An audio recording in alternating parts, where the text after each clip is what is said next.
Alright, here we go. Found it. So it's 06K109311. It is a authentic Volkswagen cam roller. Okay. Nice beautiful wheel. Obviously make sure it rolls. I'll probably put a little bit of the little turbo oil on this before I put it in. Again, roller is going to face down. It is on the key, so it only goes one way. Of course, knock everything on the ground while you're at it. You're not a real mechanic if you don't drop something, right? So, fun fact, if this works, they had this thing bottomed out and the plug was facing down. That would be very interesting for me, considering my harness is not long enough to even delume it and reroute it because it was facing the opposite direction. So I reclocked it. I put pipe sealant on the threads, so now instead of being all the way down, so I backed it off 1/2 turn. I took it all the way out to look at it, see, make sure there was no moving parts in there, and then I came back with 100% silicone and sealed around it.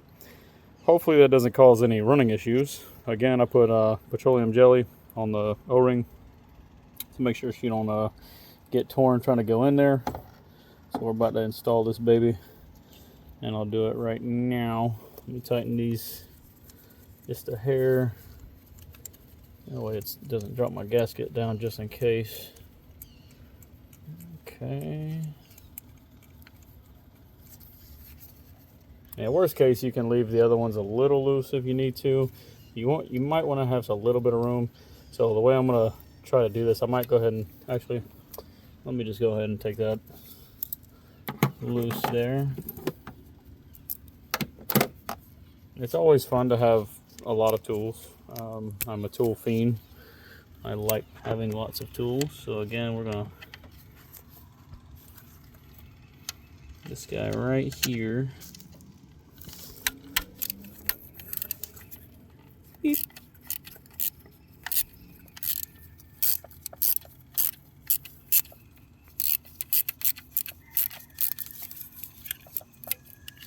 A little bit of movement. Let me get that the rest of the way out. Oh, that's in there pretty good.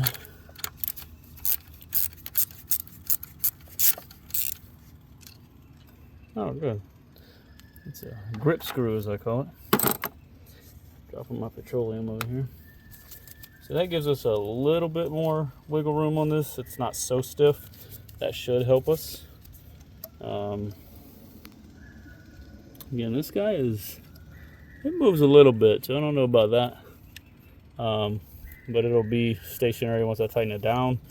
I mean, if it starts blowing oil out everywhere, obviously we'll know something's wrong.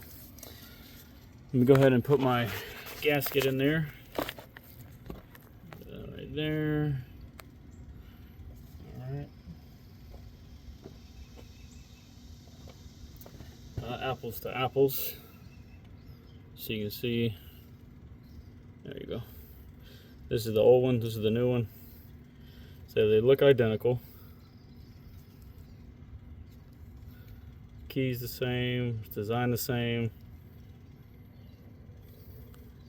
I mean, it still moves super free. I'm not going to get rid of this, obviously. I'm going to keep it.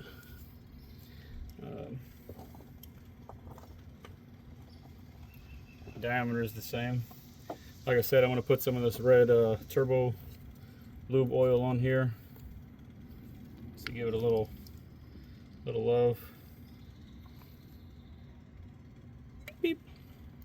That was a lot more than I wanted, but whatever.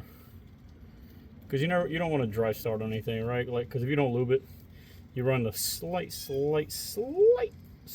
risk that it could have a dry start, as we don't call it. Like the metal is kind of locked in place. So key 12 o'clock, 12 o'clock, roller side down, right? Put that baby in there.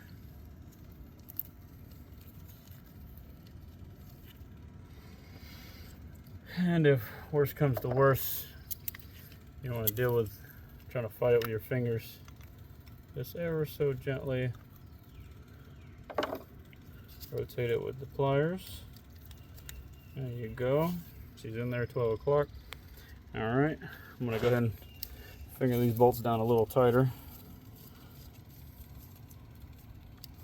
And again, this is all by hand. I haven't tightened anything all the way down yet, just in case. I see a little piece of dirt right here. Let me get that out. So I always use brand new microfiber towels when I'm working on a car, because there's no contaminants on it. It's brand new, and if any lint gets on it, I can see that. There's some that just wants to. There we go. Got it out. It's like a little dirt ball or something down there chilling. Filter's dirty. I need to clean it. Again, this is the vacuum line that runs across. You know, you're gonna secure your little black plastic clip here. Worst case, you can just zip tie it if you don't have those, or you break them trying to get them off of the other thing. So now let's see if we can fit this fuel pump. Again, this is the high pressure fuel pump.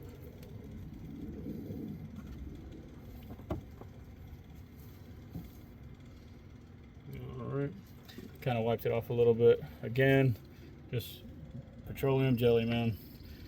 It's fucking, excuse my language, oil based. It's not gonna hurt anything. Literally not gonna hurt anything at all. And we're gonna try to drop this on here. And already I can see it's gonna interfere. That was a tight fit.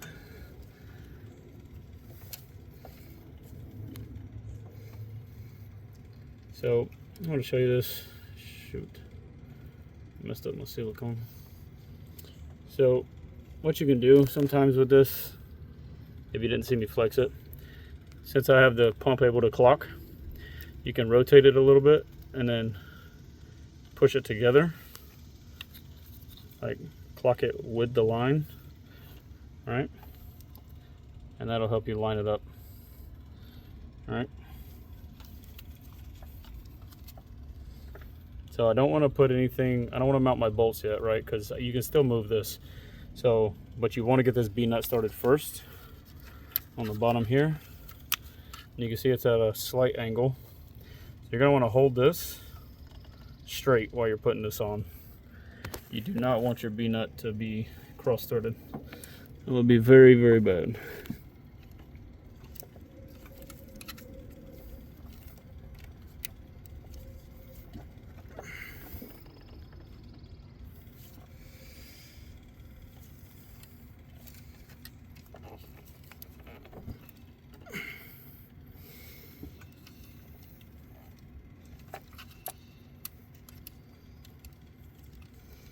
So it's spring loaded, so I just remember that. And so see how easy that's threading on, like no effort at all, right? Thread it all the way up, get it captured, and then just back it off one little turn. So now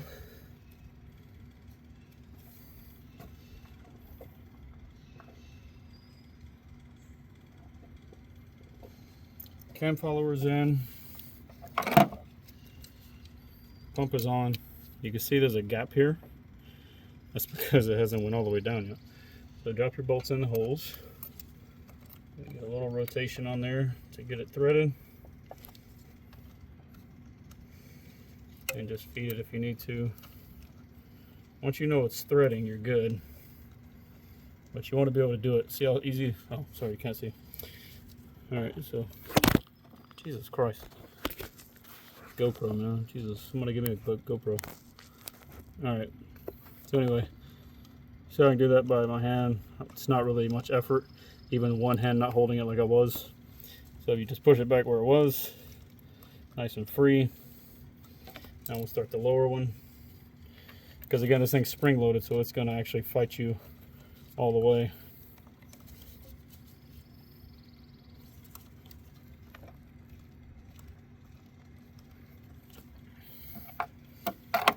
Okay.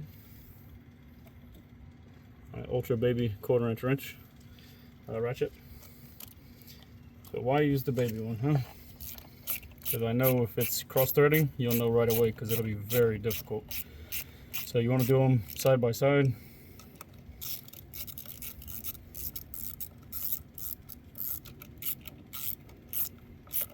See how it leaned on the pump? A little here, a little there, and this is why you want to lubricate your gasket, because if you don't, you're going to tear it. A little bit at a time. Ain't gonna hurt nothing to go a little bit at a time. And I'm holding the fuel line kind of down. All right. Now again, this is not just a pump swap. This is a whole vacuum assembly pump swap and everything from 034. All right, now I'm gonna swap it over for my bigger 1/4 inch ratchet. A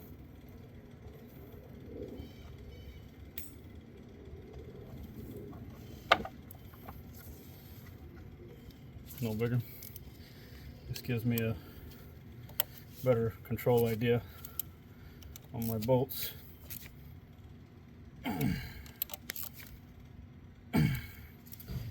Call that the good old calibrated elbow. Okay, so far so good. All right, let me tighten these down here.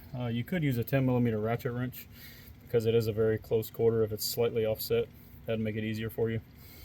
I'm gonna go ahead and use the socket I have here. It is a universal, so it's gonna be a little pain in the butt.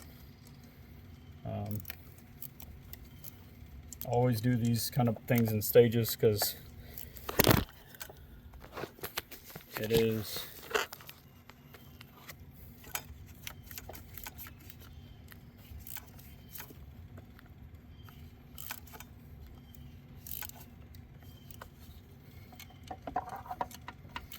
universal sockets are for a very special type of person. I do not like them at all. They are not my favorite. I hate them actually. So let me go grab a 10mm 1/4 inch ratchet wrench. I'm sorry, 10mm ratchet wrench.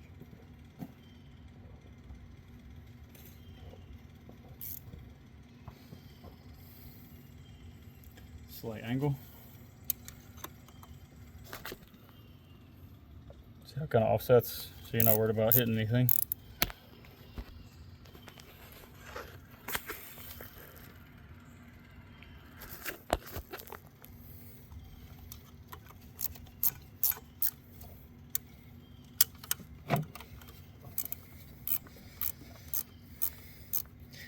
Now, rule of thumb, you're going to want to prime the fuel pump. How do you prime the fuel pump after everything's tight? It's very simple. You just turn the key on and or push the start button to accessories, and it's going to purge into the fuel system fuel. It's going to push it like it's trying to start the car, right?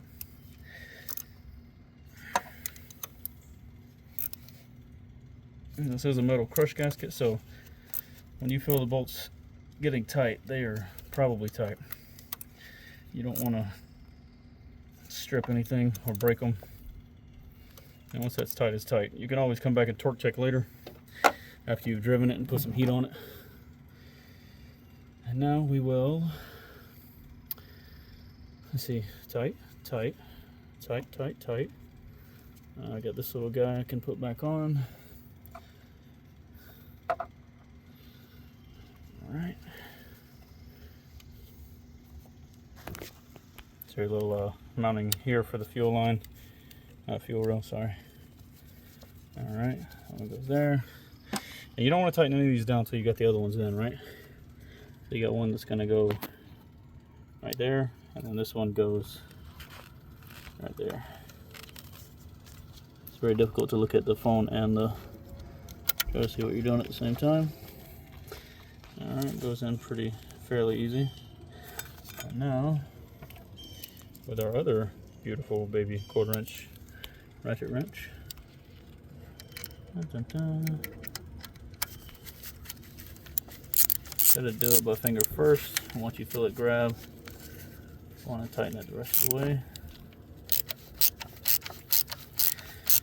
Alright, and again, you don't want to tighten the B-nut first and then tighten your clamp points down, because if you do, you risk running the ability, or probability actually is pretty high, that you will vibrate the line actually loose, because it's bolted at a rigid point before you actually tighten down the line itself. So tighten the line last is what I'm saying. Sorry, I made that confusing.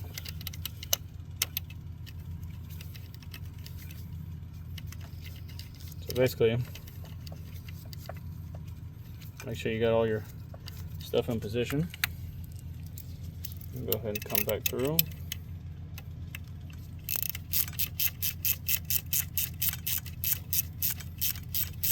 So it was 1,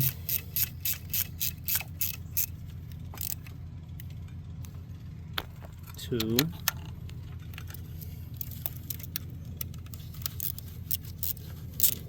and hopefully this video helps somebody, because I couldn't find any videos with this being done. Just the pump itself with the 2 bolts and the cam follower. That was all I could find. And I'm praying that the me having to clock this thing back 1 degree or 180 degrees from where it was actually, if you want to be technical. I'm hoping that doesn't cause me any issues. So now my fuel line, as you can see, that's still loose, but we're tight here, and the fuel line is braced back down. So I'm going to go get an actual wrench so I can get proper torque on this thing. So, but I mean, how could you over torque something with these beautiful little baby pliers? They're so small, but man, they come in handy. These little guys, Nippics for the win. All right, stand by. Look at the car for a minute. Here's your 034 pump.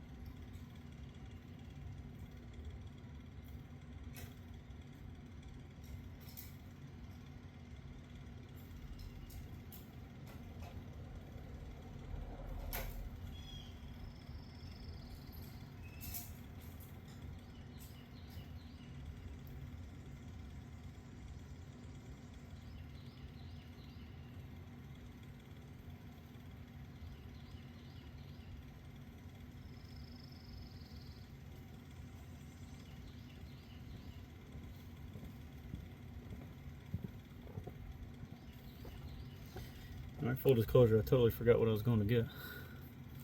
But while I'm here, I do have hose clamp pliers just for you guys that are going to be giving me crap in the video. These are Nippics. These are amazing. They got the rotating little sleeves here. Super awesome. I'll post a link in the bio if I can remember, or I mean in the description. So they are for your hose clamps. I'm going to pull this baby back around.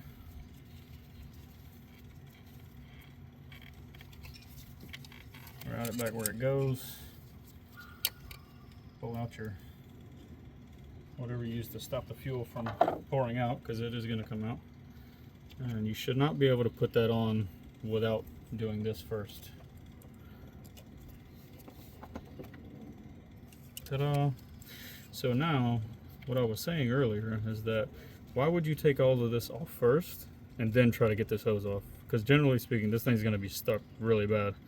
So you don't want to have to fight that while the pump is freely dangling around.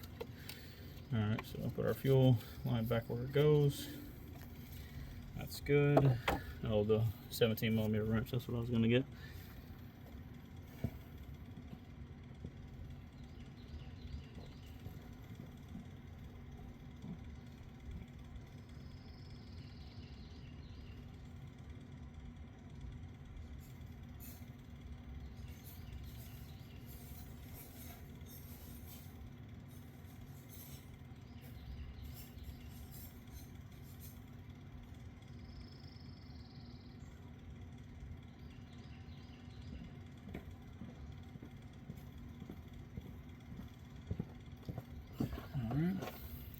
Now let's assume you don't have 17. You can probably use a 11/16. It's basically the same thing. A little bit of difference, but not really. Get in the best place you can tighten this without damaging anything. Okay, come down here. Or if you got a short one, that works too. Again, this is brass, so you want to be careful. Yeah, and that's tight.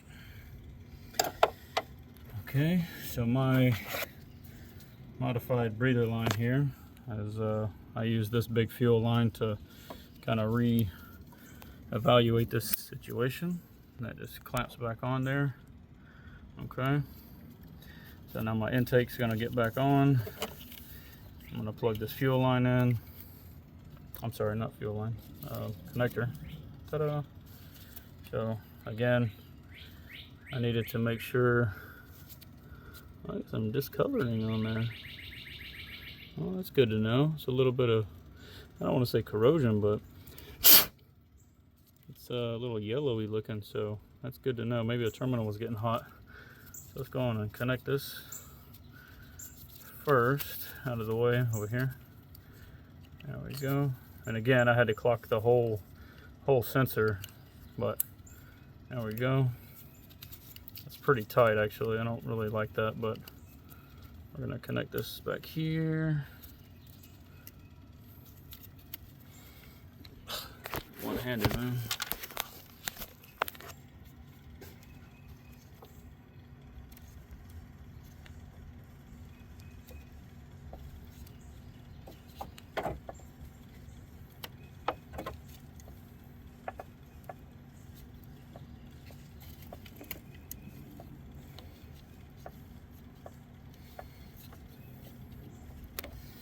Okay, that's all connected. Alright, I'll put the intake tube back on. Again, this is a completely modified. There is a hard section here. It's aluminum. That's what's in between here. So this is not just silicone to silicone, just for the record. People like to hate on people's builds and whatever. Nobody got time for that. I'm sorry, one thing I did forget. Let me take this back off. Dropping hose clamps. Got to run my vacuum line back across. So it just buckles up to the same thing you saw me put on that clipped. And it did have an O-ring on it. This is a little vacuum. And so here, actually got a nice little wear spot in there. Interesting. So let me put this here. This one is still mounted.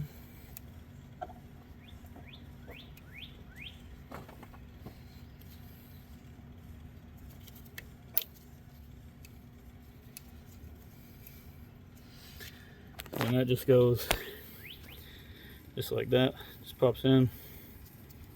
Fasten it back. And I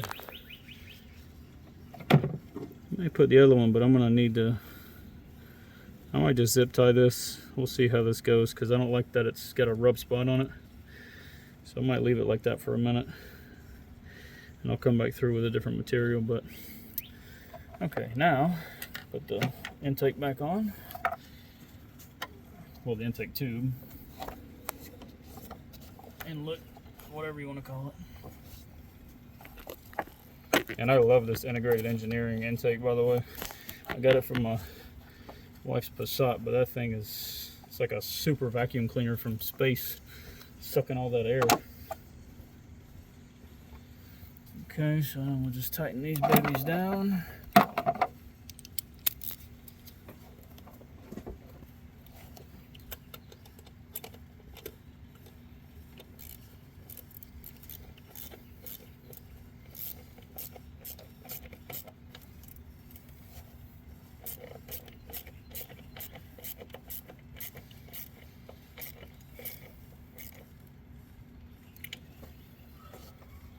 Okay, this guy.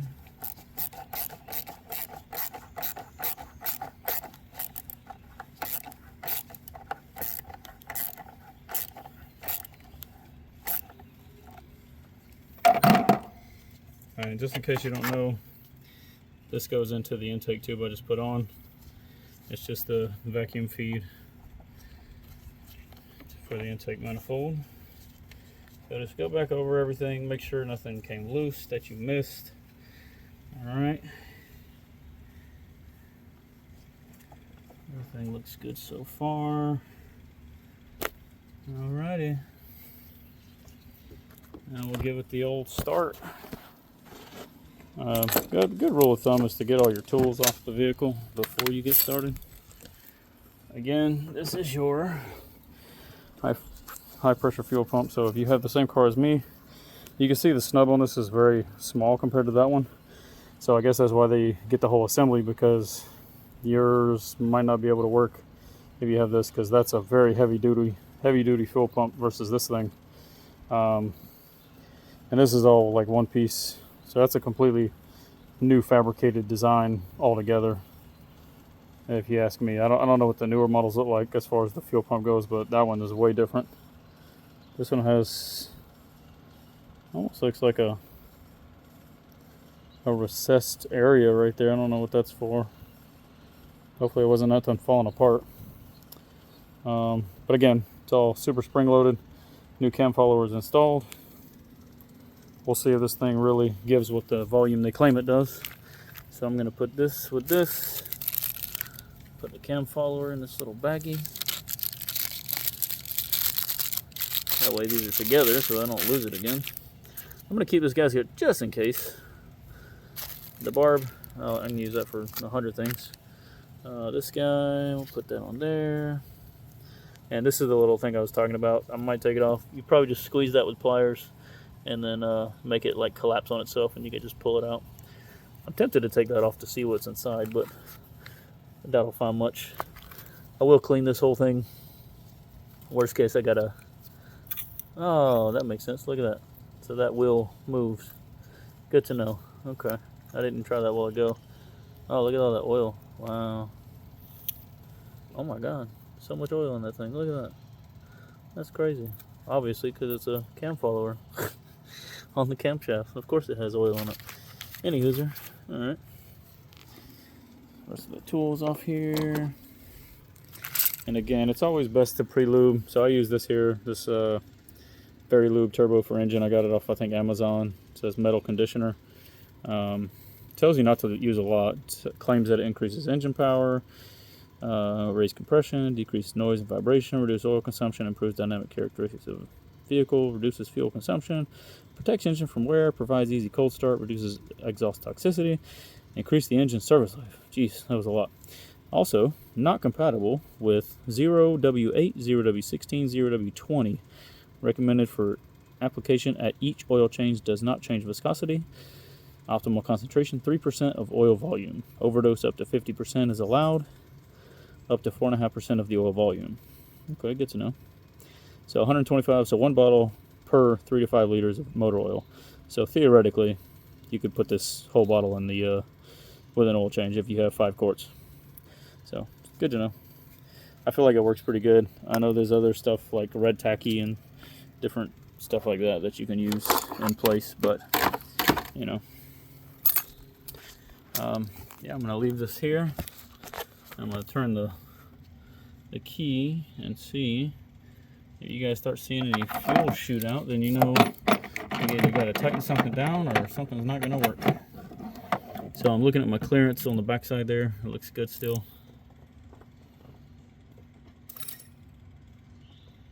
Take off these dirty gloves. All right, double check everything. Intake is tight. Vacuum line is tight. Vacuum line is reattached. This plug, oh, that's not good. So you saw how that moved? That's interesting. I may have to extend these wire harness to make it be able to come backwards around here. That'd be a whole problem for them to try to fix. So let's see if this works, because I can imagine if this is moving back and forth during vibration, that would not be good. But let's just do a leak check on it, and I guess I need to drive it and see what happens. Let's see what happens.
Alright. So far so good. So I was going to check any weak points you might have. So that's dry. Dry. So we got no leaks.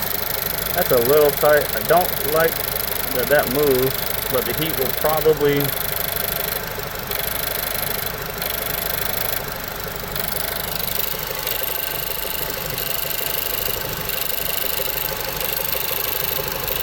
might be time to do a intake valve cleaning.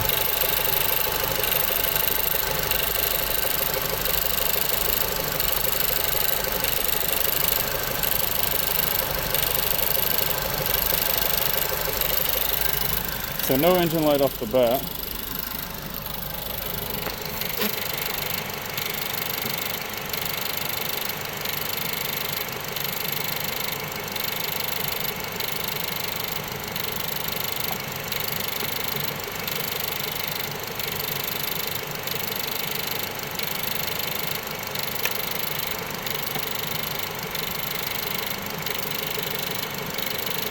Okay, so I'm gonna have to either cut the cover or just leave it off, because that absolutely hits this guy.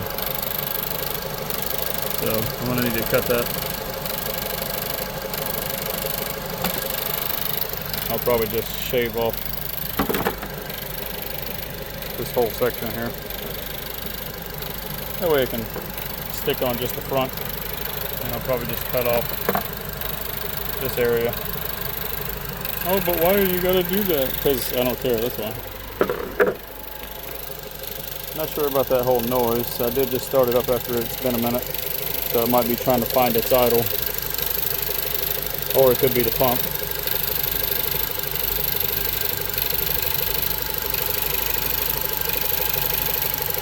I do have the red top coil packs on here.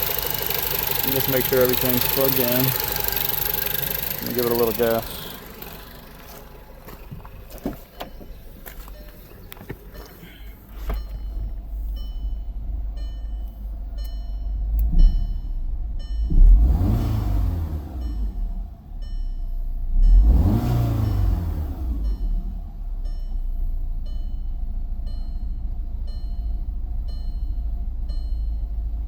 It's got like a pattern to it almost with that. So I do smell some unburnt fuel, that's for sure. Alright, I cleared any codes. Let's read, see if there's any. Nope, no fault codes. So I'll keep this connected. We're about to go for a test drive. So because I haven't had it properly dyno tuned yet, I have the EPC light that comes on constantly when I'm over boost from what the computer thinks it has, because the tune I have is for the IS-12 turbo, and I have the IS-38 turbo, and the tune is meant for the IS-12. So unfortunately it's not going to really work until I get that tune done. So I do have an extra wastegate actuator just in case this one fails before I get time to tune it. It is going to cost me $450 for the TCU for the transmission, and $1250 for the engine computer, properly dyno tuned, so I'll have numbers and everything else to go with it. So for now, it's time to take a test drive, and I'll let you guys know.